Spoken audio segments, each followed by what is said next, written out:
Before Monday was out, several merchant ships in the Gulf reported explosions or fires. The U.S. said it had destroyed 6 small Iranian military boats and an oil port in the United Arab Emirates, which hosts a large U.S. military base, was set ablaze by Iranian missiles.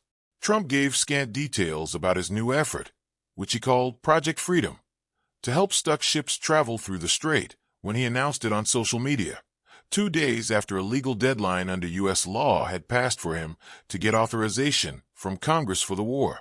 Trump told Congress the war was terminated and the deadline was moot, a claim disputed by some lawmakers. It was the first apparent attempt to use military force since last month's ceasefire announcement to unblock the world's most important energy shipping route, which Iran's Islamic Revolutionary Guard Corps has said can only happen with its permission. The cost of shipping insurance has also surged. For weeks, the U.S. Navy has blockaded Iran's trade by sea, which Iran says is itself an act of war. But Trump's latest move appeared to have backfired, bringing no surge of merchant ship traffic, while provoking a show of force from Iran, which has threatened to respond to any escalation with new attacks on its neighbors hosting U.S. soldiers. Major shipping companies indicated they would likely wait for an agreed end to hostilities before attempting to cross the strait. Iran's Foreign Minister Abbas Araqchi said Monday's events showed there was no military solution to the crisis. He stated that peace talks were progressing with Pakistan's mediation, while warning the U.S. and the UAE against being drawn into a quagmire by ill-wishers, adding on social media that Project Freedom had become Project Deadlock. Nonetheless, the U.S. military said 2 U.S. merchant ships made it through the strait with the support of Navy-guided missile destroyers, though Iran denied that any crossings had taken place in recent hours. Maersk said a U.S. flagship exited the Gulf via the Strait of Hormuz, accompanied by the U.S. military on Monday. The commander of U.S. forces in the region said his fleet had destroyed 6 small Iranian boats, which Iran also denied. Admiral Brad Cooper said he strongly advised Iranian forces to keep clear of U.S. military assets carrying out the mission. Iranian authorities released a map of what they described as an expanded sea area under their control, extending far beyond the strait, to include long stretches of the UAE coastline.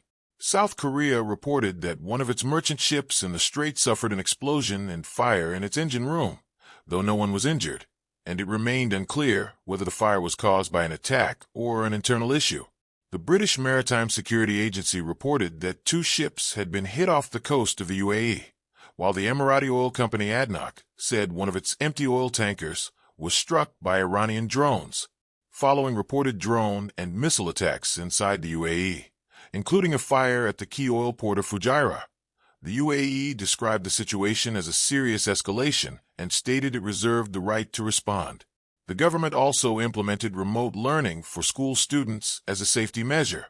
Iran state television reported that military officials had confirmed attacks on the UAE in response to what it described as U.S. military adventurism.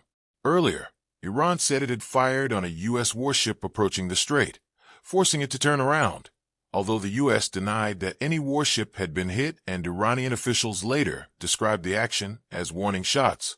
Independent verification of the full situation remained difficult due to conflicting statements from both sides. Oil prices jumped more than 5% amid volatile trading as reports of increased Iranian attacks emerged. Iran's Unified Command instructed commercial ships and oil tankers to coordinate with its armed forces, warning that any foreign armed forces approaching or entering the Strait of Hormuz would be targeted. The U.S. and Israel had suspended their bombing campaign against Iran 4 weeks earlier, and officials from both sides had held one round of face-to-face peace talks, though further negotiations have so far failed to materialize. Iranian state media reported that the U.S. had responded to a 14-point Iranian proposal via Pakistan and that Iran was reviewing it, though neither side provided details.